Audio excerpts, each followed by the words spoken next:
Welcome back to another episode of Artist Access. I am your host, Siraj Ra-King, and y'all just saw a dope performance by this lovely young lady, Miss Shavon Majoi. Majoi. Y'all look. The whole time I'm thinking that J was so silent in her middle name. So forgive me, but it's Shavon Majoi. You heard me? She gave us major joy with that performance here in the studio. Hey, that song was amazing. You hear me? Appreciate that. And see, I didn't even know this lady sing, right? Right. Until I saw on her IG page, she had talking about how she got to sing a lot or whatever, right? Yeah. Like, wow, so I met her from acting. That's how I saw it. Man. So if y'all don't know, we just finished wrapping up a film we just shot called The Devil's Kiss. Yes. She is the star of that film. And I'm also in that film. We had a lot of amazing scenes in that film. And she is an amazing actress. Like, you do your thing. Thank you. And I didn't even know like how deep you go into the acting. Like I did my homework on you. You've been doing your thing. Yes. God's been good. Look, I'm gonna take me and my fans back to the beginning of your acting career. So I got into acting through singing. My very first role was a suicidal singer. Okay. And I only accepted the role because I got the opportunity to sing. And I did, and I was like, I don't know if this is for me. Right. So fast forward 4 years later, I was in college, and they had auditions at the University of Houston. So I was like, okay, I haven't done a play in some years. Let me see what this is about. And then when I got there, they were like, this is a playwright play, so everyone's going to have to write what they wrote. And I was like, oh, time for me to go. I've never written anything. And they were like, no, don't leave. So they made us audition where we had to tell a story, whether it was real or fictional. Okay. So I told a real story about an unplanned blind date, hopefully the last of my life.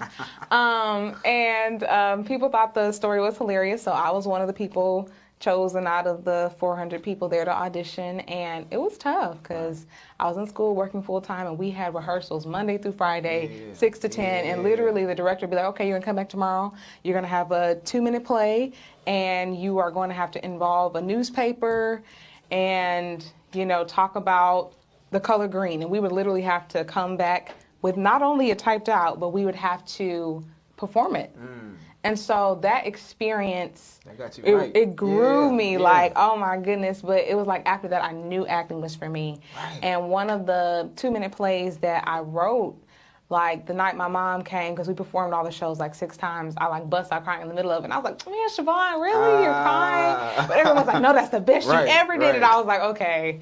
So, but after that, it was like God just started, you know, leading me to other opportunities, different auditions, and people like, oh, I know somebody that acts, and the rest is that's how history. you know. I talked about this on my last show. That's how you know when you're on your purpose path, because the doors just continue to start opening up for you. You know what I'm talking about? Yes. And you start meeting more of the right people that's on that same path, and you just go on this journey. You feel me? Absolutely. So you said like you knew it was for you. So like, was it a particular moment that happened, that experience, you was like, oh, this is it. I wanna do this. Right. Yeah, I would definitely say it was after that experience, because I mean, we were writing plays like every day for like a whole month, and 3 of mine were chosen, and like I felt like that said a lot, you know, because of course I had written music before, but I had never written, acting, and so I was just like, wow. Because one of the plays that I wrote about was something personal in my life that I never talked about, but it was like eye-opening for me to see how my story related to so many other people. And some people were coming up to me like, oh my God, like I went through the same thing, or oh man, this, touched me in this way. And it was just like, wow, so this is another way to reach people. So it's bigger than just me. And so, yeah, I absolutely love it. Right. That's amazing. So, so you were singing first. Yes.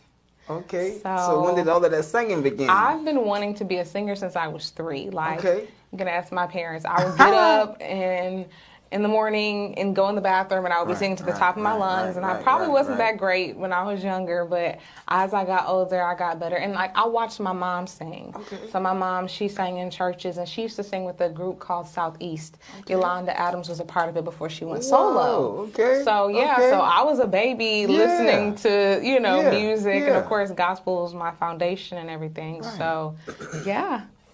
So what was your first film that you've done? 'Cause I see you done quite a few films. Right. So my very first film is called Black Shadi. Okay. And that film is by the wonderful Vincent Victoria. Okay. I had the pleasure of playing Dorothy Dandridge. Yeah. That was my first Yeah. film role. Okay. And she is everything. I mean, she's paved the way for, you know, Black actresses, and so yeah, that was my very first film role. That's awesome. So are you from Texas, this area? So I've grown up here, here in Texas. My mom is from Chicago. Okay. My dad is from St. Lucia. So yeah, Okay. melting pot. So you've been there since a kid. You grew up here. Yes, I've grown up here in Houston though, so I consider myself a Houstonian. Yeah.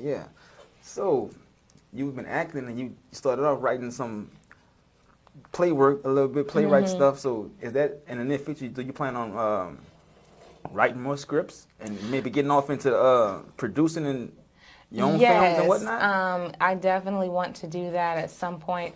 I mean, I have started producing. I mean, it's not something that I actually wrote, but on the producing side, I have started some of that. So yeah, I would definitely probably start with like more of a show type thing, you know, where like episodes before I come up with a full film. But honestly, between my life and my friend's life, we have the most interesting stories. I'm convinced that everyone will be entertained. So. Yeah.